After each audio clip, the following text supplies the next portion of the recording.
Je sais seulement que jusqu'à ce que j'arrête mes études, je n'ai plus jamais écrit copieusement quelque part, même dans un rêve.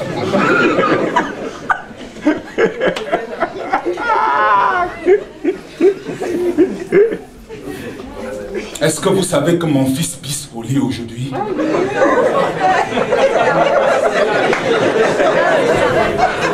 Mon fils pisse au lit avec beaucoup de galanterie, c'est son indépendance. Quand il entend ma voix au salon le matin, il se lève avec les urines, il vient se mettre, ça tombe, quand je le regarde, il se met à rire. Mon fils, je ne peux même pas le toucher. Ma femme va brandir la condition féminine, le respect des droits de l'enfant et le montant de l'indemnisation à la fois s'il tombe malade. Elle voit tout ça à la télé. Ma femme voit tout ça à la télé. Quand mon père me battait, la télé n'existait pas. Et quand ma mère ne pouvait même pas parler. Quand je fuyais avant la fin de la bastonnade, il finissait le reste de coups sur ma mère. L'autre jour, mon fils a percé exprès le ballon du fils du voisin par jalousie parce qu'il n'a pas de ballon. Quand j'ai voulu l'attraper pour lui donner une correction, il m'a dribblé et s'est enfui. J'ai crié comme criait mon père. Reviens, sinon je bats ta mère. Mon fils a plutôt accéléré sa voix. Et c'est sa mère qui s'est bien moquée de moi.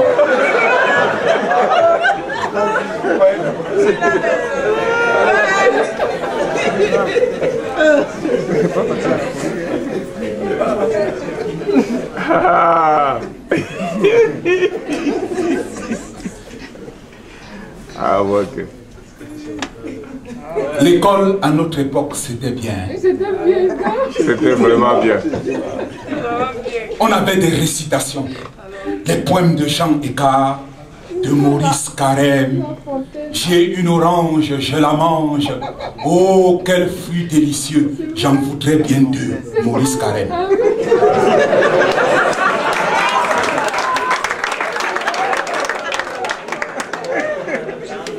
Là, un jour, je me rappelle, je vous assure, je me rappelle un jour, au cours elle mentait que je suis allé chez nous avec ma voisine de banque que j'aimais beaucoup.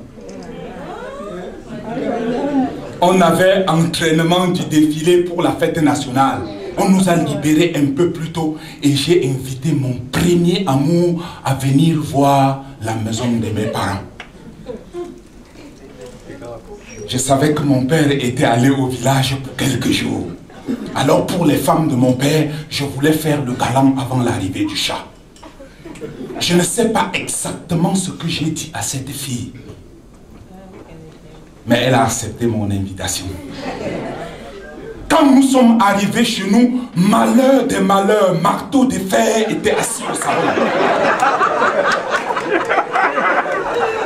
Je suis calé en statue pile devant la porte, cherchant dans ma mémoire où est-ce que j'avais pu par inadvertance dans la journée prononcer le mot copieusement. Et mon père a dit, c'est qui cette fille? Avec mon père, la réponse devait être au bout de mes lèvres quand il n'a pas encore prononcé le mot de la douleur. J'ai dit, c'est mon ami, papa. Il a dit à la fille, tu habites où? Elle a dit, au camp Yayap. Il a dit, ton père fait quoi? Mon père est gendarme. Allons, je t'accompagne chez vous. Et j'ai regardé partir avec regret l'ange de ma fierté du jour. Les femmes de mon père me regardaient avec pitié, sachant bien que la gentillesse de Marteau de Fer allait finir sur une rage en ébullition. Quand mon père est revenu au bout d'une heure, je n'avais pas bougé de l'endroit où il m'avait laissé, attendant comme au reste de Entremarque le destin qui va m'entraîner. Quand il est arrivé, il a dit « Wako !» Papa, c'est comme ça qu'il m'appelait. « Wako !» Papa. « Wako !» Papa. Tu m'as déjà vu venir ici avec une fille et dire que c'est mon ami? Non, papa. Est-ce que l'une de tes mamans est déjà venue ici, même quand je ne suis pas là, avec un garçon et dire que c'est son ami? Les femmes de mon père ont ouvert grand leurs oreilles pour ne pas être surprises par ma réponse.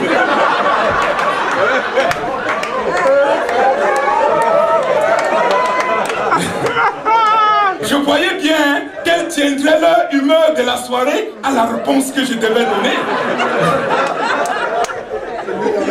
J'ai dit non papa. Et il a dit alors, qui t'a appris ce que tu viens de faire? J'ai dit personne papa. Il a dit ok. L'ami d'un garçon doit être un garçon et l'ami d'une fille doit être une fille. Compris? Oui papa. Les filles marchent avec les filles et les garçons avec les garçons. Compris? Oui papa. Si un jour j'entends seulement que tu as salué une fille, je te t'enterre avant de battre ta mère. Compris? Oui papa. Aujourd'hui je suis content, tu n'auras pas de correction. File dans ta chambre, Bushman. Mon père était comme ça. Il ne voulait pas que son fils tombe dans le piège de l'amour. Hein.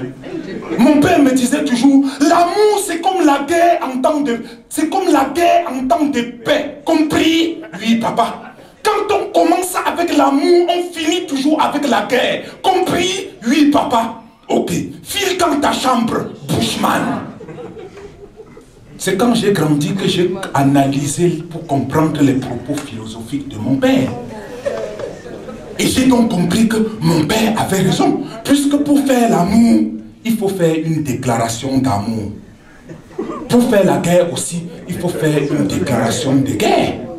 C'est vrai qu'après une déclaration de guerre, on ne peut pas faire l'amour. Mais après une déclaration d'amour, la guerre est possible. C'est vrai. Pour faire la guerre, il faut nettoyer le bout du canon. Pour faire l'amour aussi, on fait pareil. Oui, mon père avait raison. Quand le canon est usé à la guerre, vous perdez de la guerre. Quand le canon de l'amour aussi est usé, vous perdez l'amour. Pendant le temps d'amour intense, tous les budgets financent l'amour. Les cadeaux pleuvent, les sorties au standing, les week-ends au bord de la mer, les crèmes ultra sophistiquées pour lubrifier le canon. En temps de guerre intense aussi, tout le budget de l'État finance la guerre. Je connais un ami qui est parti pour faire une déclaration d'amour. Arrivé, il a fait une déclaration de guerre. Oui, la femme pour laquelle il faisait sa déclaration d'amour vivait déjà avec quelqu'un qui faisait beaucoup de confusion. Ce qui fait que celui qui vivait avec la femme a pris la déclaration d'amour de mon ami pour une déclaration de guerre. Quand leur guerre est finie au bout de 3 ans, la femme avait déjà accepté la déclaration d'amour d'une autre personne. Les deux amis se sont regardés et se sont alliés pour aller en guerre contre celui qui avait l'amour de la femme pour laquelle ils se battaient. Ils l'ont attaqué un jeudi comme celui-ci alors qu'il faisait l'amour et il a arrêté de faire l'amour pour faire la guerre. Depuis là, mon ami ne sait pas quand est-ce que leur guerre va finir. Quand la guerre commence, on ne sait pas quand ça va finir. L'amour aussi. Et ce n'est pas surprenant. Quand vous faites une déclaration d'amour, au bout d'un certain nombre de temps, ça se transforme tout seul en déclaration de guerre. C'est même constant, hein? C'est pourquoi ce n'est pas extraordinaire de voir 2 personnes qui s'aimaient à la folie se déchirer d'amour après quelques baisers de guerre. Comment? Marteau de Fer avait raison, hein? C'est pour ça qu'il ne voulait pas voir son fils avec les filles. Quand je suis arrivé à l'école le lundi matin, quand ma voisine de banc m'a approché, je lui ai dit de ne plus jamais me regarder. Sinon je brûle ton sac, je brûle tes habits et je pars même chez eux brûler votre maison. Hein? Je m'en fous de ton père qui est gendarme, je lui ai dit. Elle s'est mise à pleurer et je l'ai quitté le cœur dur. J'ai même demandé au maître de changer ma place parce que je ne voyais pas bien mon tableau. Heureusement qu'on est homosexuel, qu'on ne le devient pas. Parce que j'ai respecté les consignes de mon père jusqu'en classe de première. Alors en première, quand on a commencé à lire Britannicus, Oh, la poésie romantique de Jean Racine. La tentation était très grande et je suis tombé amoureux pour la deuxième fois de ma voisine de banc qui lisait souvent dans mon livre parce qu'elle n'avait pas le sien. Marteau de fer n'était même pas au courant.